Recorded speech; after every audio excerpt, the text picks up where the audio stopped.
प्रिय मित्रों, जय श्री कृष्ण। मैं हूं आचार्य डॉक्टर विष्णु कुमार मिश्रा और आज मैं हाजिर हूं विवाह मुहूर्त को लेकर के। आज हम चर्चा करेंगे 16 संस्कारों में महत्वपूर्ण संस्कार विवाह संस्कार की।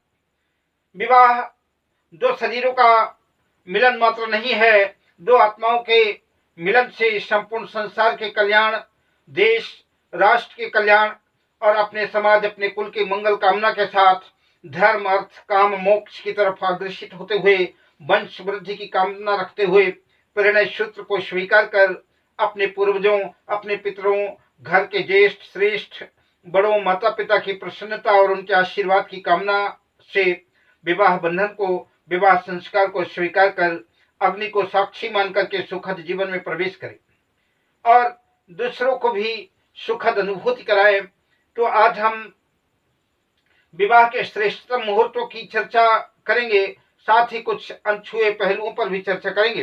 पर उससे पहले आपसे आग्रह कि चैनल को अभी इसी समय सब्सक्राइब करें और अगर आपने सब्सक्राइब कर लिया है, बेल आइकन को भी प्रेस कर लिया है, तो इसके लिए आपका बहुत बहुत अभिनंदन। आइए चर्चा करते हैं दो पवित्र आत्माओं के सदा सदा प्रसन्न और खुश रखने के लिए श्रेष्ठतम मुहूर्तों की। चयन के विवाह से पहले वर वधू की कुंडली के मिलान करते हुए अष्टकूटों का मिलान करने के बाद दोनों पक्षों की सहमति के बाद विवाह का मुहूर्त निकालना पड़ता है। विवाह मुहूर्त में सबसे पहले चर्चा करता हूँ नक्षत्रों की। जैसा कि आप जानते ही हैं कि अभिजीत के अतिरिक्त कुल 27 नक्षत्र हैं और उन 27 नक्षत्रों में वे कौन कौन से नक्षत्र हैं जिन नक्षत्रों में विवाह सुखद व शुभ होता है। तो विवाह के लिए शुभ नक्षत्रों की श्रृंखला में शास्त्रों में लिखा है कि रोहिणीत्युत्तर रेवत्यो मूलम स्वाति मृगो मघा अनुराधा च हस्तस्य विवाहे मंगल प्रदा। शुभ नक्षत्रों में विवाह के शुभ श्रृंखला में रोहिणी, तीनों उत्तरा यानी उत्तरा फाल्गुनी, उत्तरा खड़ा और उत्तरा भाद्रपद, रेवती, मूल, स्वाति, मृगशिरा, मघा, अनुराधा, हस्त और इस तरह से 27 नक्षत्रों के ये 11 नक्षत्र विवाह के लिए प्रशस्त माने गए। एक वर्ष में कुल 12 मास होते हैं और उन 12 मासों में 6 महीने ही विवाह के लिए उपयुक्त है। उन 6 मासों में के अतिरिक्त उन 6 मासों में विवाह के फल की भी चर्चा आपके बीच रखेंगे। पर पहले उन पावन मासों की चर्चा, साल के उन 12 महीनों को माघ माह, फाल्गुन मास, वैशाख मास, ज्येष्ठ मास, आषाढ़ मास, ये 5 मास सर्वाधिक सर्वश्रेष्ठ माने जाते हैं। कुछ विद्वानों आचार्यों के मत से मार्गशीर्ष मास को भी विवाह के लिए उपयुक्त और बेहतर बताया है। अब हम यह जानने का प्रयास करेंगे कि इन मासों के विवाह करने की फलश्रुति क्या है। तो शास्त्रों में कहा गया है, माघे धनवती कन्या, फाल्गुने शुभगा भवेत, वैशाखे च तथा ज्येष्ठे पत्युरत्यंत बल्लभा। माघ के महीने में कन्या का विवाह किया जाए तो वह धन धन युक्त होती है। फाल्गुन में फाल्गुने शुभगा भवेत, फाल्गुन मास में विवाह करने से कन्या सुख समृद्धि से परिपूर्ण सौभाग्यशालिनी होती है। वैशाख और ज्येष्ठ मास में विवाह करने से कन्या पति प्रिय होती है, पति को प्यारी होती है। शास्त्रों में आगे कहा है कि अषाढ़े कुल वृद्धि स्याक्षन्ते मासस्य वर्जिताः मार्गशीर्षमपीक्ष्यन्ति विवाहे के अपि कोविदः। आषाढ़ मास में विवाह करने से कुल की वृद्धि हो। इसके अतिरिक्त अन्य मासों में विवाह जैसे उत्तम संस्कार को वर्जित माना गया है। मार्गशीर्षमपीक्ष्यन्ति विवाहे के अपि कोविदः। कुछ विद्वान कोई आचार्य मार्गशीर्ष माह को भी विवाह के लिए उत्तम मानते हैं। विवाह के लिए नक्षत्र और मास के चयन के बाद आवश्यकता होती है तिथि की, बार की। जिस उत्तम तिथि में नव दंपत्ति परिणय सूत्र में बंध करके सुख शांति का एहसास करें। और अब चर्चा करते हैं शुभ तिथि व शुभ बार की। तो शास्त्रों का मत है, अमावस्यांचारिक्ता च बार वेला च जन्मभम गांडात क्रूर बाराश वर्जनीया प्रयत्नतः।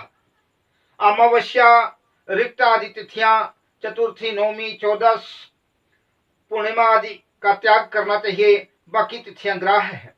क्रूरवार, रवि, शनि, मंगल और गंडात नक्षत्र विवाह में वर्जित है। मुहूर्त निकालते वक्त इस बात का भी ध्यान रखना चाहिए कि नक्षत्र तिथि आदि के चयन में जन्म नक्षत्र, जन्म तिथि आदि में विवाह न करें।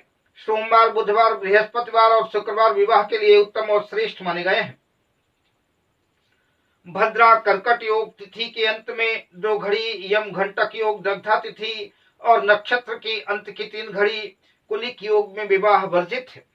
मास के अंत में कन्या दान करने से कन्या की मृत्यु की संभावना है। मासांते म्रियते कन्या, तिथ्यंते स्याद पुत्रणी। तिथि के अंत में कन्यादान करने से कन्या की बांझ होने की संभावना रहती है, यानी कन्या अपुत्रणी हो। नक्षत्रांते च वैधव्यम, अतः नक्षत्र के अंत में विवाह करने से कन्या विधवा वैधव्य को प्राप्त होती है। यदि भद्रा के समय विवाह संपन्न हो तो वर और कन्या दोनों की क्षति, दोनों की मृत्यु हो, ऐसा शास्त्रों में कहा गया है।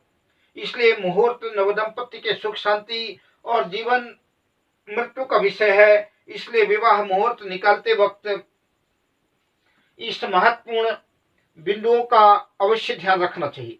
लग्न से शुक्र, बृहस्पति और बुध केंद्र व त्रिकोण में हो, पर सप्तम भाव ग्रह रहित हो, और अत्यंत महत्वपूर्ण यह भी है कि भूल करके भी शुक्र षष्ठम स्थान में न हो और मंगल कदापि अष्टम स्थान में न हो। एक बात का और ध्यान रखें, ज्येष्ठ पुत्र, ज्येष्ठ कन्या और ज्येष्ठ मास, ये तीनों का संगम विवाह में नहीं होना चाहिए।